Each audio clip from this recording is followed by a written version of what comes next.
It was all too much. Such pain and shame and guilt, not being able to help him, and I was burning up on the inside. I sat down on the sidewalk, just outside the front of the van, hoping no one could see me. I could hear the locks click on the doors, and then the vehicle alarm started blaring.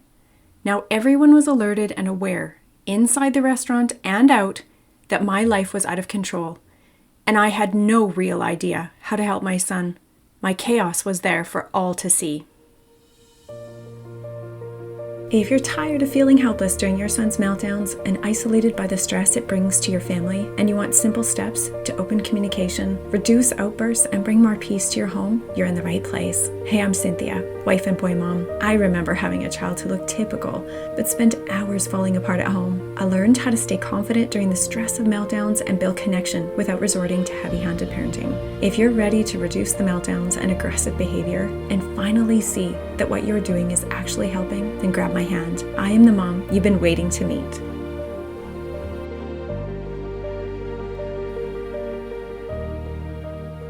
We were sitting in a local pizza place one time. Eruptions always seem to happen when we're eating out. Do you ever notice that? We're seated in a booth, the four of us, but we were down to two. Me and my oldest son sitting across from each other. My husband had gone out to sit in the van with our youngest. He wanted pizza, but was not doing well in this public place.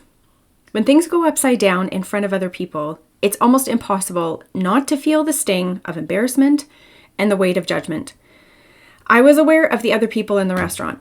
I knew that my son at the table with me was excited for pizza, and I desperately wanted to be present for him.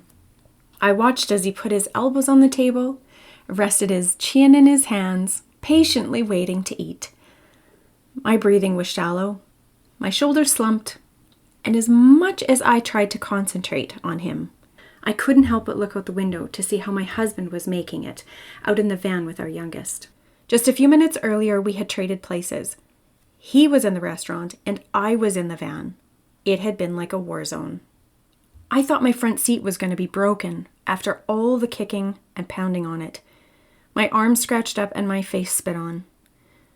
All that would start building in me, the rage that threatened to come out of me, actually scared me. It wasn't who I was, but it became so intense. I could hear my own voice yelling and screaming. It was so overwhelming that I had to get out of the van. It was all too much. The pain, the shame, the guilt of not being able to help him. I was burning up on the inside. I sat down on the sidewalk just outside the front of the van, hoping no one could see me.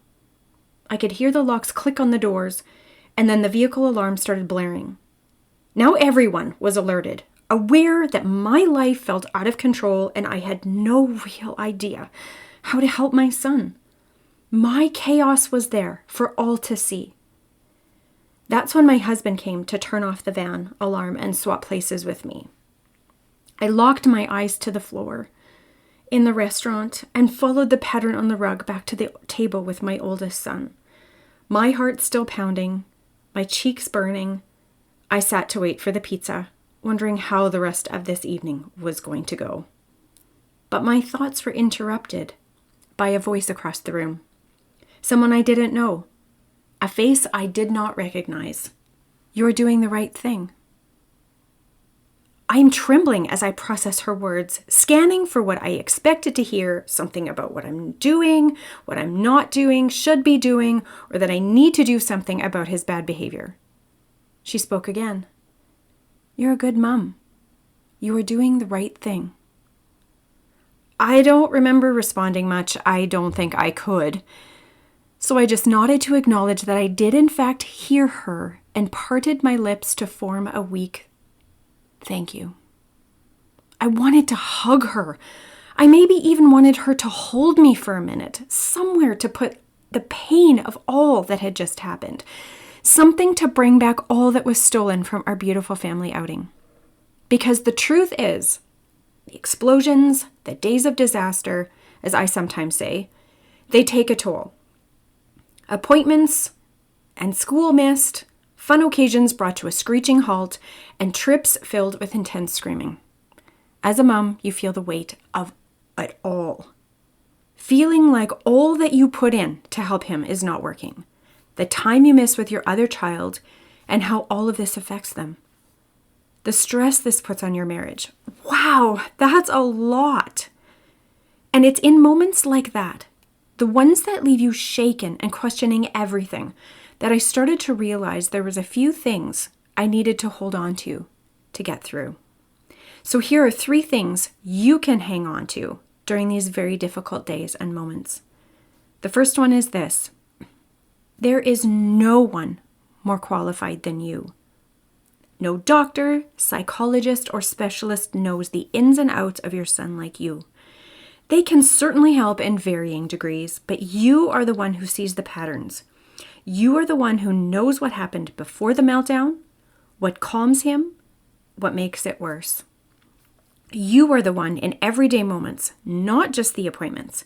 And when everything feels loud and confusing and everyone has an opinion, you can come back to this. You know your son. And the second thing, you are not replaceable. I know there are days and nights that push you to the point of wanting to quit. Not that you'd actually leave, but maybe the Bahamas would be nice. But I urge you to take what's available to care for you. You.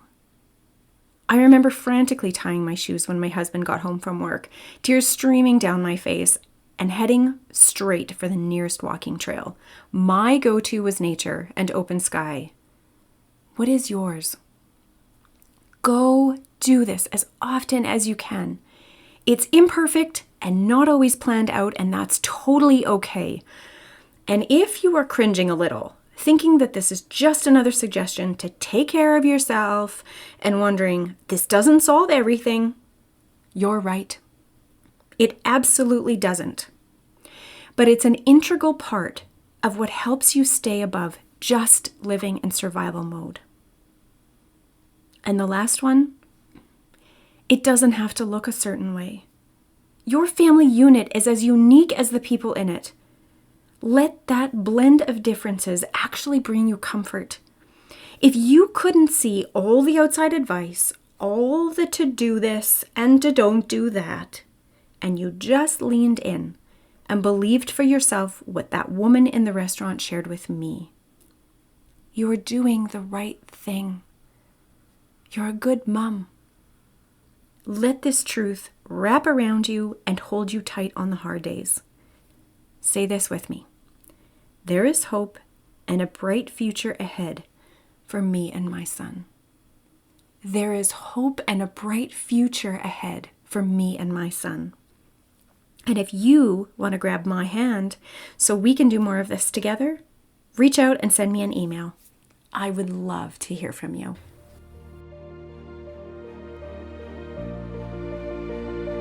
Hey Mama, I hope you enjoyed today's episode. If so, would you take 30 seconds and share it with a friend who may be on an uphill battle with her son's unique challenges? Also, please leave a quick review for the show on Apple Podcasts. It lights me up to know this podcast is helping you. All right, time to breathe and know that you have everything inside of you to courageously raise your brilliant son. I'll meet you back next week for another episode. Bye.